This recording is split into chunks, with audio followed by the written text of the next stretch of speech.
Kung may rule sa pagkilala sa karelasyon bago magpakasal, malamang nalampasan na iyon ng mga makakasama natin. Dahil hindi lang 10 years, kundi umabot pa ng 40 years ang kanilang pagsasama bago sila maikasal. Kilalanin natin sila. 1984 pa nang nagsimulang magsama pero sa kasalang bayan last year lang silang nakapirma para maging legal na mag-asawa. Nanay Rosario at Tatay Renato Peregrina. 27 years ago, nagsama silang dalawa, ngunit hindi alam ni Tatay na may mga anak na pala si Nanay sa pagkadalaga. Hindi ito naging hadlang sa pagsasama at nitong nakaraang taon, ikinasal na nga sila. Nanay Marilu at Tatay Wilfred Arellano.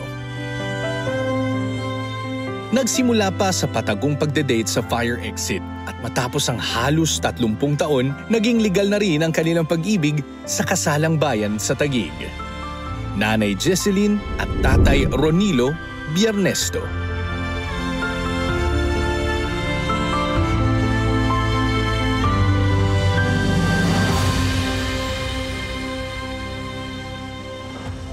Isa sa pinakapaborito kong trabaho bilang isang mayor ng Taguig ay ang pagkakasal.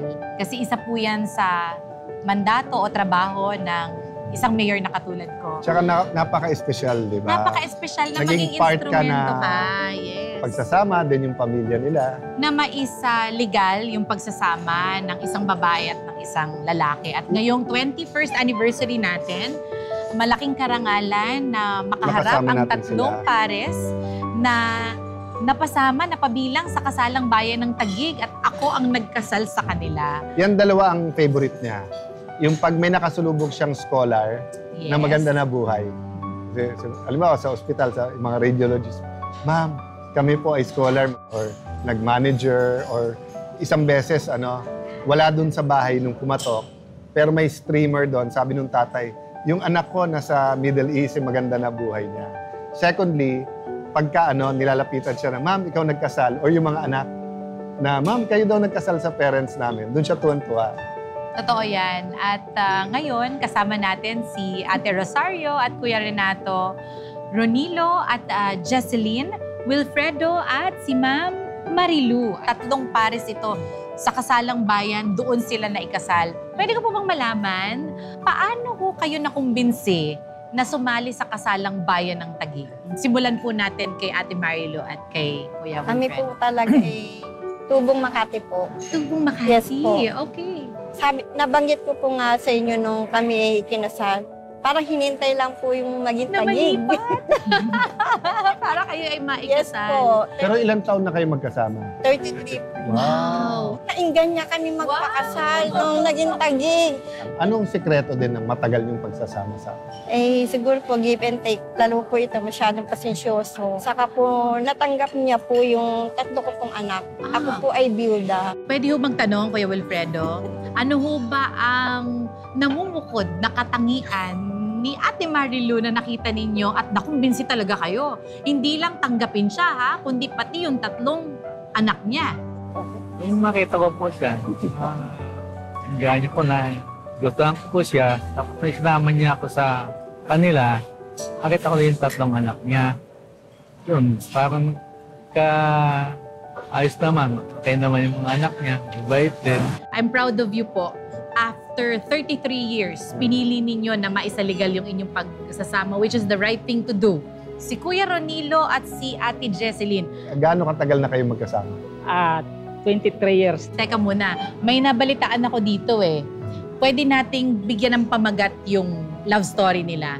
Tawagin na lang nating 10-7. Bakit 10-7? 10-7 kasi pareho silang nagtatrabaho sa isang kondo. Yung isa nagtatrabaho sa 7th floor at yung isa nagtatrabaho sa 10th floor. Pero alam mo kung saan sila nagde-date. Nagbe-burger and pizza date sila sa fire exit ng kondo. Tama?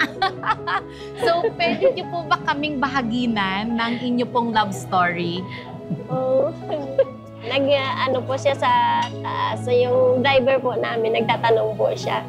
Sabi niya, parang may dalaga kayong driver. sabi ko, sabi ng driver ng boss ko, sabi niya, sige, ipakilala ka doon. Wow. Tapos, binigay po ang number. Tapos, kinagubihan, nag-text na po sa akin. Tapos, at yun na ang simula. Opo, tuloy-tuloy na po. Pero yung kanya-kanyang storya, part din ng sikreto ng pagsasama di ba? Kasi nga, from the kilig side to the hirap side to the bangon side, di ba? Kaya kayong hindi mapaghiwalay kasi may sarili kayong storya. May isa akong tanong. Matagal niyo po bang napasagot ng oo si Jesseline? Medyo may katagalan konti. Gaano po yung matagal? Yung mga 1 month. Yung 1 month.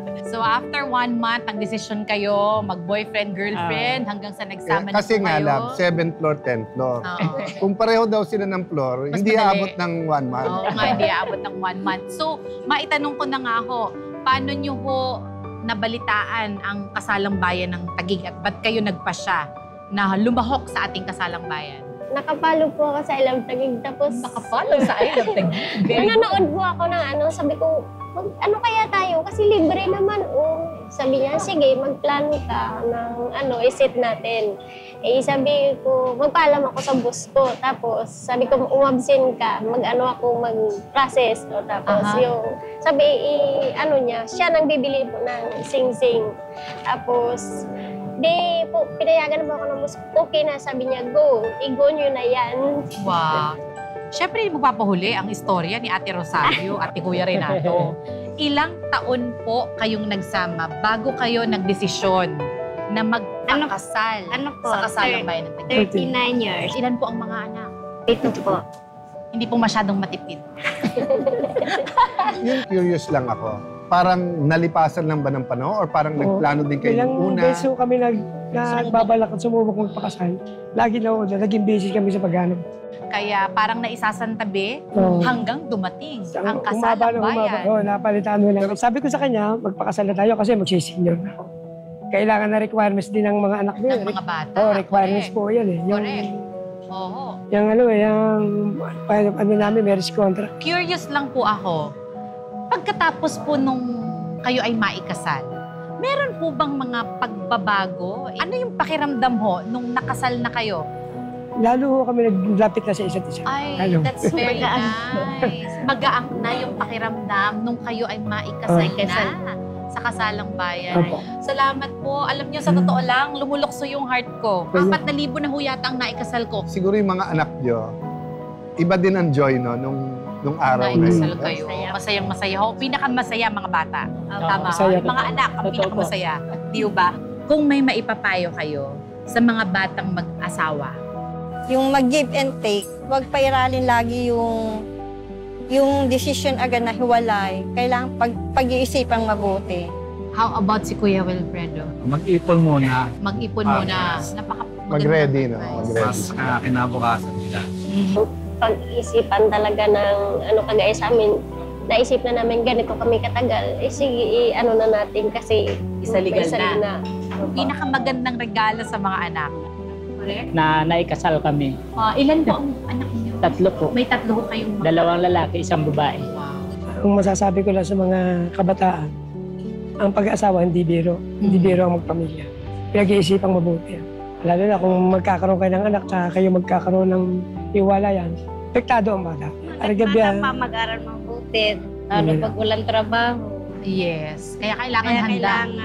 Mag-ipon muna, kaya mag-aral mabuti. Yung mga may kasabihan ba, yung kasabihan na matatanda, pag sinubo mo, napasok ka, hindi ba sa ilo-iwa? Pero saludo po ako sa inyo. Sabi- 7 mga anak na itaguyod nyo sila. Napaka-interesante po ng ating discussion ngayon. Pasalamat po kami ni Alan Maraming sa salamat time din na po. binigay niyo po sa amin. God bless you. Thank you very much. Salamat. Anak ko po ay scholar niyo po. Ayun po. May scholar tayong anak. Ayun po. Wow. Ayun. Halika, Pwede. Samahan mo yung parents. Okay. At darling, hindi siyempre magtatapos yung Wow. show ng hindi ako personal na babati sa yung happy anniversary. Happy anniversary. Thank you so much.